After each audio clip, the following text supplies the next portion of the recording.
She's the bride of Frankenstein. Okay, so suppose they all be reawakened now. Mr. Sasha, it's to you. Come on. Okay, You're fine.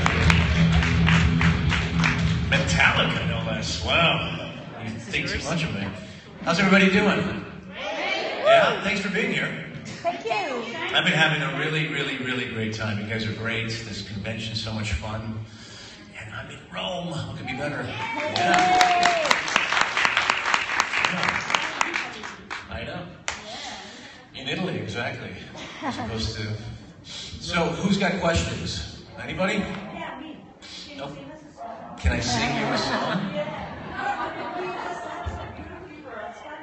Who did Reeve? Yeah. He set the bar too. What did he sing? Hallelujah. He sang Hallelujah? And Bohemian It's Rhapsody. one of my favorite songs. Yeah. Yeah, it's nice. Not as well. I'll sing you something a little later. Let's warm up. I'll sing you a little Elvis later. Ooh. Yeah. Anybody? Who's got questions? Do you guys watch Grimm? Yeah. That's good. Do you guys have any questions about Grimm? No. All right. If not, you have questions about Supernatural? You do? I'll do my best to answer it. I've seen exactly half an episode. I'm sorry? Outland? Absolutely. I can answer anything about Outland. Absolutely. It's a fantastic show set in the Outlands. There's a lot of men in skirts. And there's a lot of whiskey. Yeah. Yes, season 6, we're going to start filming in August. So we're going to start doing season 6. It's good. Yeah. It's been fun. I didn't get to see the finale, but I hear it's really good. You didn't see it? No. We should all watch it together. It'd be great. Yay! I know. It'd be fun. Get into our bathrobes and just corn. You know, like we do. But no, it was fun. That was a really good finale. I'm looking forward to seeing it. And it was great. Yeah. But it is great. Yeah. Oh, thank you. That's where we do the questions. I was looking over here. I forgot. Yes, microphones, please. Hi, Sasha. Hi, how are you? Thank you, I'm fine. How are you? Good. I have a question about tattoo camp. Yeah. You have this huge tattoo on your arm. Was it painting? Yeah, they had my whole body covered in tattoos. It took like 3.5 hours to put it on. And it was fun. They wanted to do this kind of like mix of like Italian mob and Russian mob influences, you know, so it was like a little bit of a period, like 50s fedoras, you know, more like sort of old Italian mafia stuff, and then mixed with these Russian tattoos. And in fact, all the tattoos had meaning. The producer, Jane Espenson, she actually had a iconography of like every single tattoo and what it meant, which was really cool. But it took about 3-4 hours and like 4 makeup artists to like cover. I hated doing it, but it was, you know, it was fun. It was fun when it was finished. But yeah, none of them are real, I'm afraid. Do you have only one? I do not have any tattoos. No. Should I? Yeah? Like an Italian flag or something? Yeah.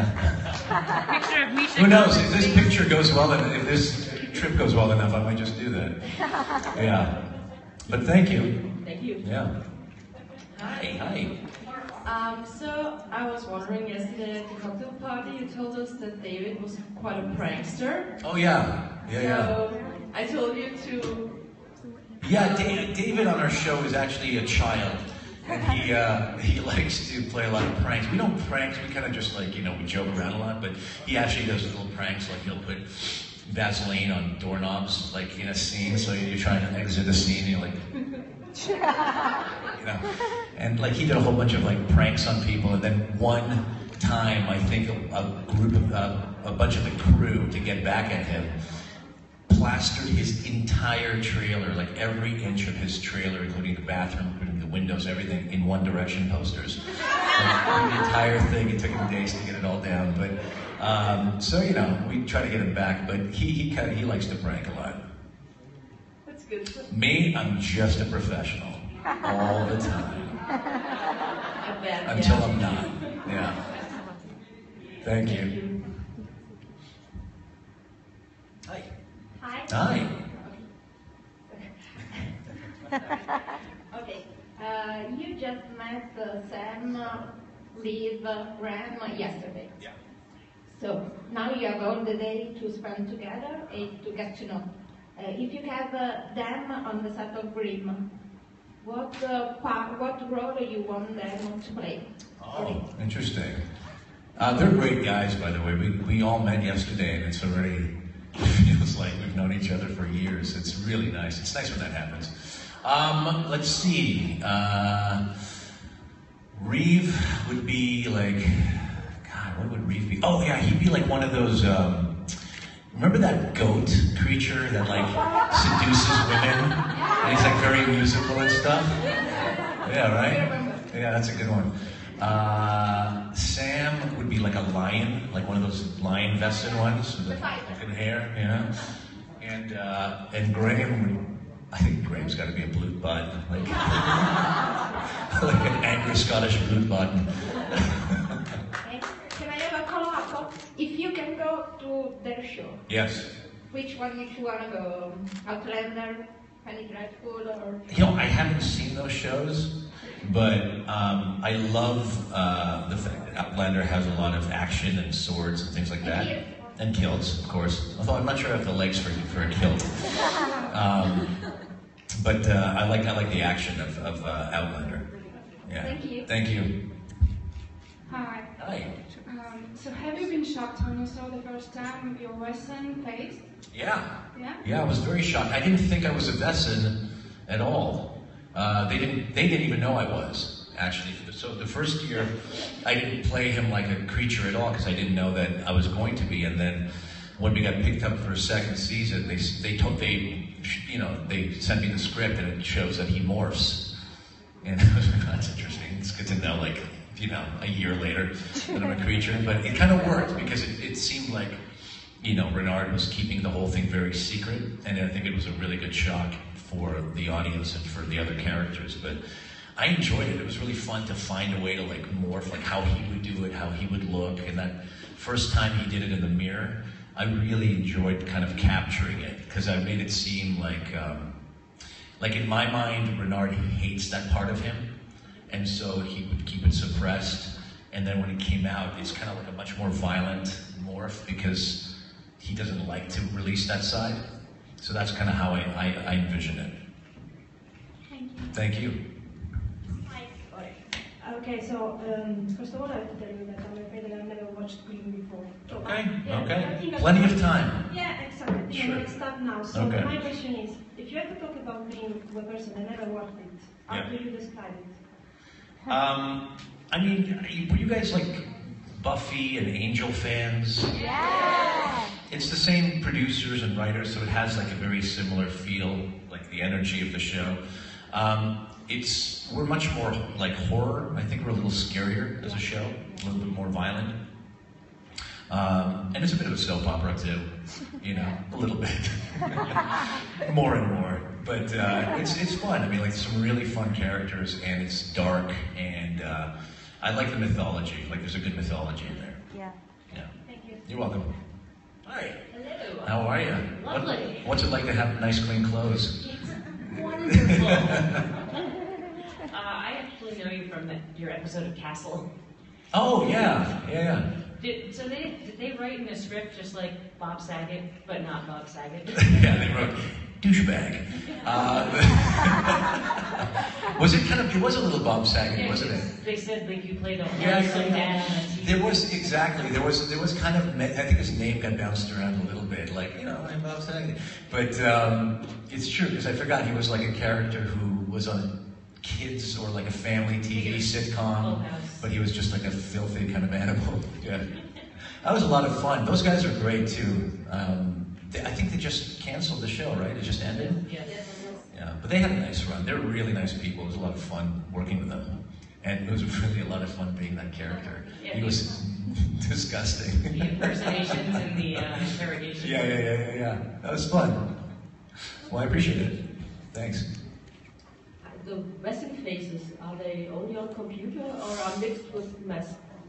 The special effects team, they take care of all the actors. Like we don't actually have makeup. We just have computer generated effects. But the people who have to do makeup are actually all the stunt people, because they have to do these very elaborate fight choreographies, and they can't, match them as they move all over the place, and it's too difficult. So they actually have to sit through about 3 to 4 hours of makeup, which is a really long time. Thankfully, we don't. We just have these little dots that they place on our face so that they can match them later. Because, that would be a nightmare for me. I can't sit still for that long, especially with people poking my face. That's like a nightmare. So we don't have to do that. I thought Reggie is the funny guy at the team, because Wu is the funny character in Grimm. Yeah. So you said that David make all the pranks? Well, yeah, I mean, Reggie he's got the best lines. He's like very sarcastic character, but Reggie's a consummate professional. I mean, it's hysterical. Like Reggie will have one line of dialogue, and he'll probably spend 3 days rehearsing. Like he's just so professional all the time. And David will just, throw banana peels everywhere. Just total jokester. Thank you. Thanks. Hey. Hello. Hi. I've watched Grimm before watching Supernatural. Oh, really? Yeah. Okay. And I love Grimm. Good. And then I watched Supernatural. How would you differentiate it? For me, it's almost the same. I could only differentiate it that it's more scary, Supernatural. How would you guys distinguish the two? I don't know Supernatural well enough. But they deal with demons and angels and stuff. Exactly. Yeah. So it's a little bit more kind of biblical. Well, they have the same lesson, you call it, but for them it's demons. Right. I think the demons are pretty scary, I think, for me. Yeah.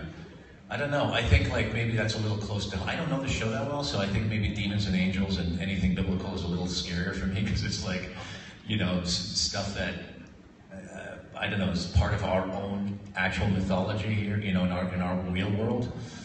Whereas I feel like Grimm, it's like, you can remove yourself from it a bit, but I don't know what I'm talking about, so who knows? Is that accurate? I don't know. Is there any kind of, what do you guys think is a distinction between the two? I thought like ours is fairy tales more. Yeah. But some of those fairy tales are pretty damn scary. The thing I like about our show is when you can't distinguish sometimes, where the line gets blurred, when we actually start to entertain things in our real history, and we kind of weave the Grimm mythology into actual history. Like, I like those stories because they start to kind of create kind of an impression of, well, what if our world does have these kind of creatures living amongst us? And when they do that, I think it's really effective. Yeah, thank you. Hey. Me again. No problem. It's still me again, too. Let's have you here again. Okay, we were talking, we want to know how it was for you to play the Jack the Ripper in the season. Right. Well, that was really scary. Oh, really? Oh, good. I'm glad it worked.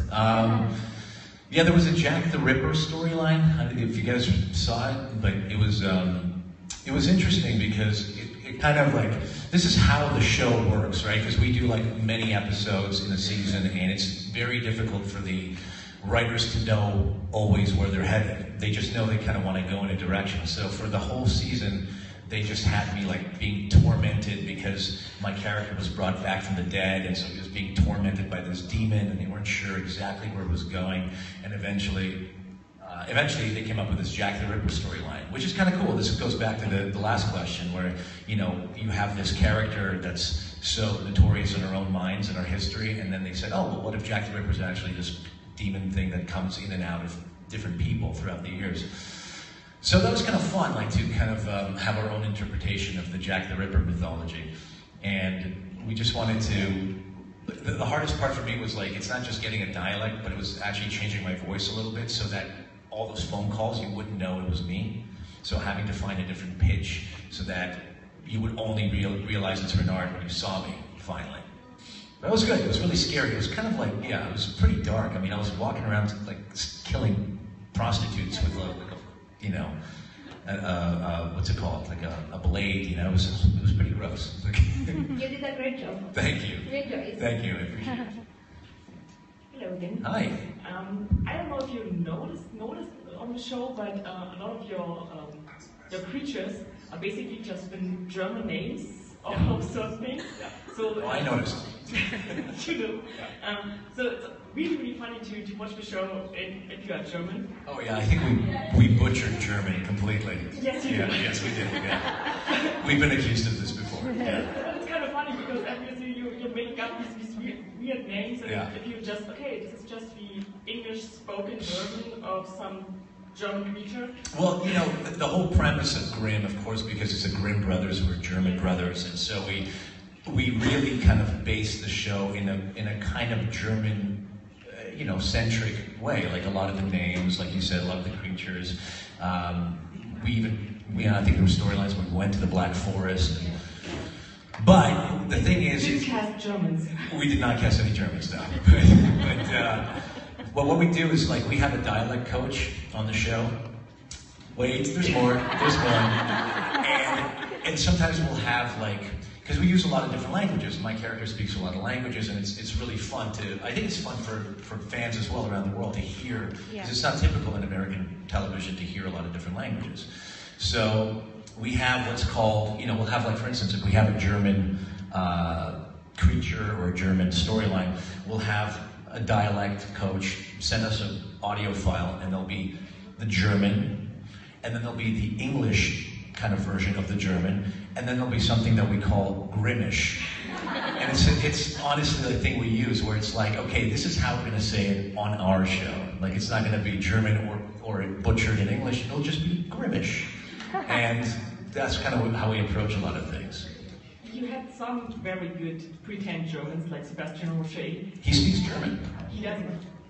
He doesn't speak German. He doesn't speak German. No, yeah, but he did. But he sounds as if he does. I thought he did speak German. He's been here for a few years. Everything else. He's been here for several years, oh, okay. So we know.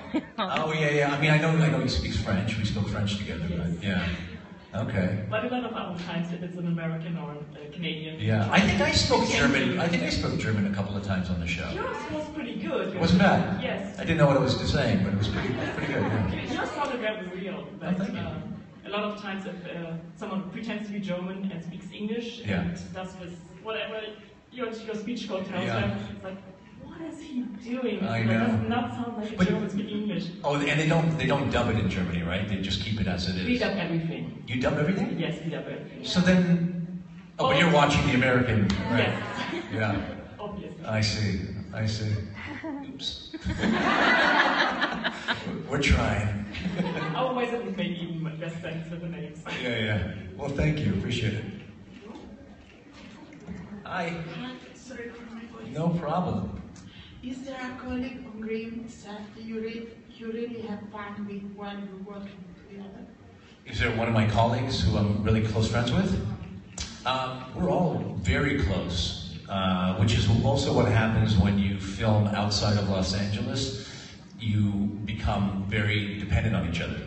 So you get very close, as opposed to if you were in Los Angeles, you have your own life to come back to. So we've become very close, but I think I'm really very, very close with Russell, who plays Hank, and Silas, who plays Monroe. Silas and I, in fact, last year we did a play together. So in between season 4 and 5, we spent 3 months doing a play in Portland together. So we got very, very close. But yeah, everybody's great. We really, I know you probably hear this a lot. People say, oh, we're like a family, but it's true. Like, we have dinner like every other night together. We're at each other's houses. Like, you know, we really rely on each other because we're in the city together, but, you know, we don't really have family. We don't really have friends there. So it's one big happy family. Thank you. Thanks for the drawing, by the way. I love it. Who's next? Hey. Hi. So I know you only got to hang with them for one day, but Jerry and Misha have been a part of this convention for a lot of years. Yeah. So I was wondering, how did they welcome you, and what did you think of them? They were great. They were, I mean, You know, I actually told Jared like the other day when I first met him, I said I was really impressed because I'd come back to the hotel and I didn't know anybody at this convention, and him and Misha like jumped up and came over to me to introduce themselves and welcome me to the whole show. Like they were just such gentlemen, and all of them, and Jensen as well, and just like a really sweet family, and they really wanted you to feel comfortable. And I really appreciate that. You know, it's nice in our business when you meet people with no ego and no agenda, and they're just warm and down to earth. It's always a pleasure. So it was great. This whole experience has been nothing but great. Thanks. Thank you. Hi. Hi. I have two questions. Sure. The first one is, what's the worst set you've ever been on? The worst set? This is recording right here, right? Okay, well, the show is currently off the air, but I think it was, I did an episode of CSI Miami, which was very difficult. Very difficult. And it was also partly because it was right in the middle of the writing. We had a writer's strike in Hollywood about 7-8 years ago, I think it was. And it was, all production came to a stop, and it was like just about to shut down this production, and it was really, really unpleasant on set. Like there was a lot of tension and a lot of fighting, and I was like very new to Hollywood, and I'm just standing there going, why am I an actor? This is the worst experience ever. But, you know, I think it was just part of a bigger problem. Okay. The next one is, what's your favorite episode of Grimm? My favorite episode? I don't know. I mean, I'm someone who likes everything new, so oftentimes the last thing we do is like some of my favorite things. In Grimm, I think our most powerful episodes are always our finales. They're really strong.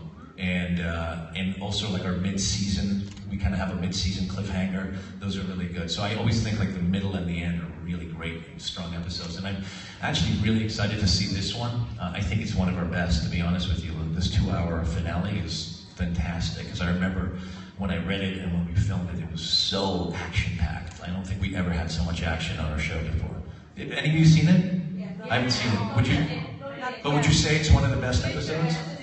Yeah, so I'm not lying, see? Sorry, I don't want to monopolize you, but I really like time travel. Okay. So, if you could time travel, Yeah. would you go back in your past, or to change something, a mistake you made, or you go in the future to have a sneak preview of your future? Definitely not the future. I do not want to know my future at all. Like, no, I like not knowing my future.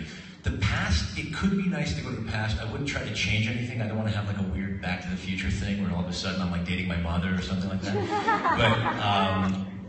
But it would be nice to visit maybe people who aren't here anymore, or to see somebody like, you know, a grandparent or somebody who's gone. Yeah, that'd be nice. Thank you. Thank you. Hi.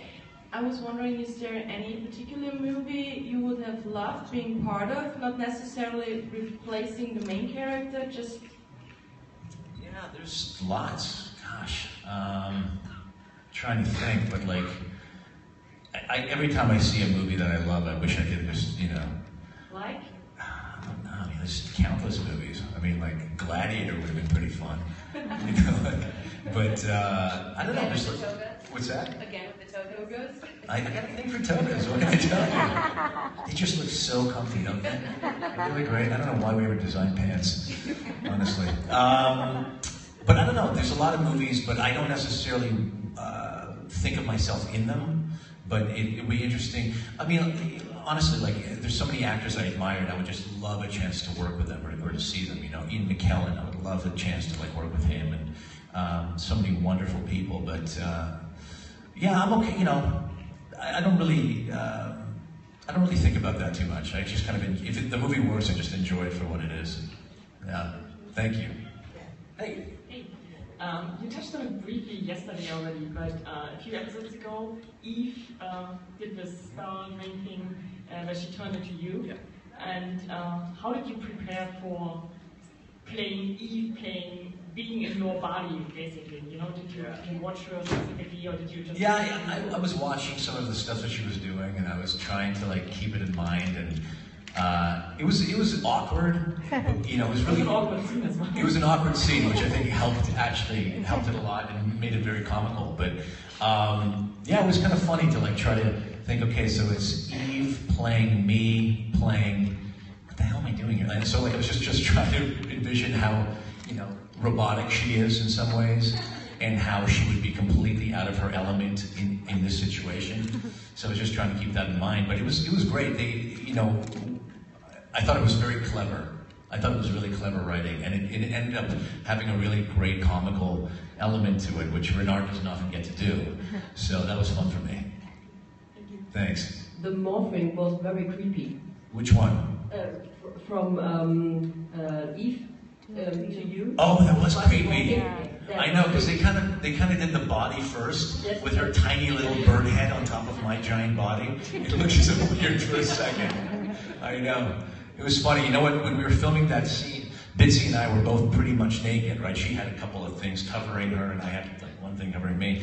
And we were just kind of hanging. And that's the other thing. Like, we've been doing this for 5 years, so we're so past any discomfort or awkwardness. We're just like sitting there, hey, what's up? Both naked, just eating a sandwich, talking. And then I was like doing some push-ups and stuff, you know, as you do. And then she's like, no, I'll do push-ups with you. So like we're both naked on the ground, just doing push-ups together. Is that what the kids are calling it? That's what the kids are calling it. Push-ups. So it's just funny because like it's like when you see behind the scenes how these, you know, like we're so comfortable at this point with all these situations, it's really quite funny. But definitely, yeah, watching Bitsy like half naked doing little push-ups next to me is pretty entertaining. Hey, anybody? I have a question about Pompeii. Oh yeah. With Kit Harington. Yeah. Did you film in Pompeii or We filmed in the Pompeii of Canada, in Toronto, Canada.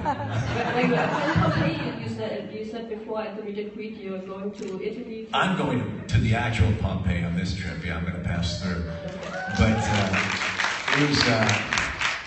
it was funny because it was all CGI. So you know, we're in the studio in Toronto, and but that was so much fun. That was one of the things I was talking about when people asked like what kind of jobs you want to do, and I love doing historical pieces, and that was so much fun for me because Rome was something that I studied, and you know, Roman history was something that's very, very, still is very interesting to me, and so to be able to have like a full centurion outfit and like this incredibly impressive sets and costumes, and you know, we had so much fun with these fight scenes, these giant battle scenes. It was a great time. Yeah, thanks. Thank you. Caprica was supposed to be a spin-off for Battlestar. So did you watch the original version or the later version? And how was it to, you know, keep going after such a specific show that has a big fandom and then create something from it that was still very, very different? Yeah. Did any of you guys watch Caprica? Yeah, a couple people. I thought it was a really good show. It took a little time to kind of warm up, but by the end it was very, I thought it was like really smart, very interesting departure from Battlestar. I didn't watch that much Battlestar. I watched like a few episodes. What was the new one? The new one, because it was the same producers. So I just wanted to see what they were doing, but I didn't need to know too much because we were the prequel. So I didn't necessarily, it was a very good show, but I didn't necessarily need to know the outcome of it because we were doing everything, you know, prior to Battlestar. But I had a great time on it. I thought it was a really interesting character that I got to portray, like very unique in television. And it was one of those times where I was actually a little nervous because I felt this obligation to do justice to this character. You know, there's not a lot of interesting, dynamic gay characters on television, and I felt it was like, you know, a responsibility to portray it properly. And also, you know, the show had such a legacy. So many fans were going to tune into that, which I think was part of why the show had problems, because people had an expectation for it to be more Battlestar, and it wasn't supposed to be Battlestar. It was much more family, it was much more individual, you know, drama, which I thought they did well, but people, I think, wanted to see a lot more of the action, which was part of Battlestar. So that could have been one of the reasons that it suffered a little bit. But it was fun. It was fun to do. It was a great show. Yeah, thank you. This is completely random. It's not a question at all. I love random. I was just going to say, if you're going down to Pompeii, Yeah. you should really visit Herculaneum as well. Oh yeah, and of course. Yeah. Yeah. That's really fascinating. Absolutely. It was kind of interesting doing Pompeii in Toronto. Which, by the way, not a lot of volcanoes in Toronto, in case you guys didn't know this.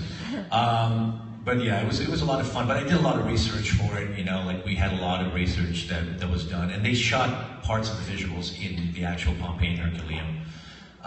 But yeah, I look forward to actually seeing it, considering my corpse is somewhere in there. I don't know if you guys saw the movie, but sorry to give it away, we all die. It's Pompeii. I mean, come on. Yeah, thank you.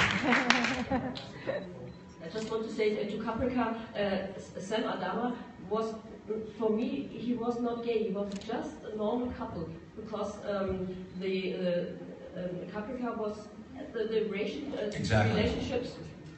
Yeah. Well, that's the thing. That's what I thought made it actually very ingenious and really different.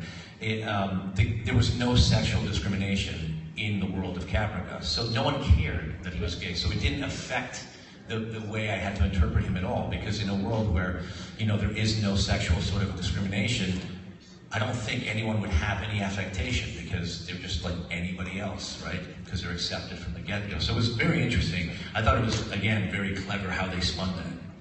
Yeah. Thank you. Thank you. Someone online wants you to speak Russian. What, online? I think you're currently online? Maybe. Ask them what they want me to say. Anyone actually still there? Are they still there? No, well, it says so, but no one's talking. Я могу говорить чуть-чуть по-русски, но я хочу знать, что сказать. Ничего? Они еще там?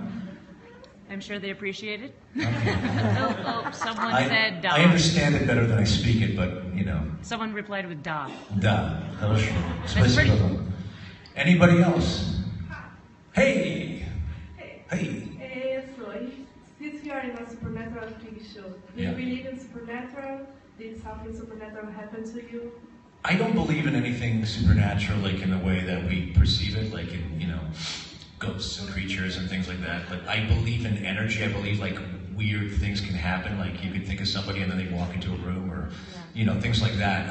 I do believe in that. I think it's more than just coincidence. But I don't believe in like creatures under the floorboards, or you know, like yeah. Thanks. Are you just bouncing from like mic to mic? It's fantastic. You love it. Yes. You've also been on Warehouse 13. Yes. Show that I really, really liked. So how was that set like? They were great. I'm still friends with a few of them. Like they're really, really nice people. They were having a good time. Warehouse 13. Did you guys watch that? Yeah. That was a fun show. I like how comical it was. I like how funny it was. Yeah, they were great people. We had such a good time. Again, that Delta Films in Toronto were filmed. But yeah, a few good friends from that show. I enjoyed it. Thanks. And I always play bad guys. I played another bad guy in that one. It's ridiculous. Even my mother doesn't believe me as a good guy, by the way. Yeah, it was awful. Oh, this is a terrible story. So, I was auditioning once for this movie. It was like a Holocaust film, and I was auditioning for the role of these like you know, Jewish kind of refugees. And my background is Jewish, and we were like supposed to be hidden and so on. And I was calling my mom because they needed like different languages, like a little Russian, a little Yiddish, and I was getting my mom to help me. And then so she helps me, and then I said, so is that good? She just kind of pauses. She goes, I see you more like a Nazi. What? I was like, oh, you just kind of like, you know, I was like, what are you, thanks, Mom. Thank you. But you know what I mean, she just saw me more as like an aggressive, than, yeah, anyway. So yes, moving on. Question about Grimm. Yeah. Don't want to give too much away, but what would you prefer, that Black Claw, overrule the world, or a big war? I'd like to see a big war. Yeah. I was asking to, I think I told some of you guys, I was asking our producers for a couple of years to make Renard bad again, you know, or at least kind of, you know, break away from the group, because I thought it was just, it was nice that people didn't know what his allegiance was. It's nice, it's more interesting when he's kind of in the gray zone, you never know enough about him. But I thought that he was getting predictable, and I think predictable is bad, you know? So I felt like people were now anticipating that he would always be helping Nick and helping the gang, and I said it's time to really, you know, get dark and go up against them again. And I think it's interesting. I like when he's dark. I think there's something really fascinating in the way he views the world, and, you know, that he's unpredictable. So I don't want Black Claw to take over, but I think it'd be great to see like a full-out war. Yeah. Hi. Hello. Hi. I'm still excited to be here. It's my second day, it's my first time. It's your first time at the convention? Yeah. Nice. Let's give her a round of applause. So you told us that you were born in Israel? Yeah? I was born in Israel. Yeah. Are you from Israel? Yeah. Oh, hi. How you doing? My Hebrew is terrible. I understand a little bit though. Okay, so I wanted to ask how much language do you know? And you don't look like a Nazi to me. You don't look like a Nazi, thank you. No, you look like a nice guy. Thank you, I appreciate it. One of the nicest compliments anyone paid me. You don't look like a Nazi at all, my friend. Not at all. Thank you. Toda rabba. I speak English, basically. But I speak Russian a little bit. I speak French, more comfortable in French than I am in Russian. Because I grew up in Montreal, which is a bilingual city. We speak both French and English. And Russian I learned speaking at home, so it's not formal, but you know, I understand it well. And Hebrew, I kind of lost it because I was born in Israel, but I moved when I was 6. So my parents still speak it, but I can understand very little, but not very So good. you know the basics. Yeah, basic, a little bit. Don't embarrass me. Yeah, but I understand a little bit. But it's been a while since I've been back to Israel. I think 6 years or something. Yeah. Thank you. Yeah, thank you. Welcome. Yeah. Hi. What attracts you most of your job, and what do you is like for? The thing I like most about my job is I like being creative. I like using my imagination. There's something so wonderful about not having to grow up. And by that I mean like not being immature, but you know, imagination is something that sometimes when you become an adult, they tell you, okay, enough of that, stop being a dreamer, stop being, all these things that are very negative, and they tell you to grow up, and that means kind of putting your imagination and your dreams aside. And I kind of like the fact that I get to still always engage my imagination and creativity, you know? So that's my favorite part. What I don't like, I guess, sometimes there's a lack of privacy, which is hard. Sometimes there's, you know, the way we work, like we're always flying, we're always being, you know, relocated. You get a job and now you gotta live 5 years somewhere else. Like I've never been to Portland, Oregon before I got Grimm, and now I've been living there for 6 years. And that's exciting on one hand because you get to discover these wonderful new things, but you know, if you're in relationships or you have family, it's very difficult, and that becomes taxing on your life. But you know, it's one of the sacrifices, but otherwise I love what I do. Would you move to Europe, maybe? I would, in a second, move to Europe. I love being in Europe. I'm very comfortable here. In some ways, I'm more comfortable here than I am back in America. There's just something about. Yeah, I'm not dissing America. It's a wonderful place too. But maybe it's because my parents are from Europe, and maybe it's because of, you know, the sensibilities. I studied here for a while. Like, I just understand it, and I have a real appreciation for all the diversity and the culture and the history that's here. It really, I think it speaks to me as a human being and as an artist. Like, it feeds me. Like, to see all this stuff all the time is very inspiring to me. So I wish something would bring me here. Maybe Spain? Gladly in Spain, yeah. You told me yesterday you speak a little bit of Spanish. No, I don't really speak Spanish. I can understand a little bit because of French, but very little. And living in Los Angeles, you kind of pick up a little bit. But my Spanish is terrible. Okay. Yeah. Just say something like what?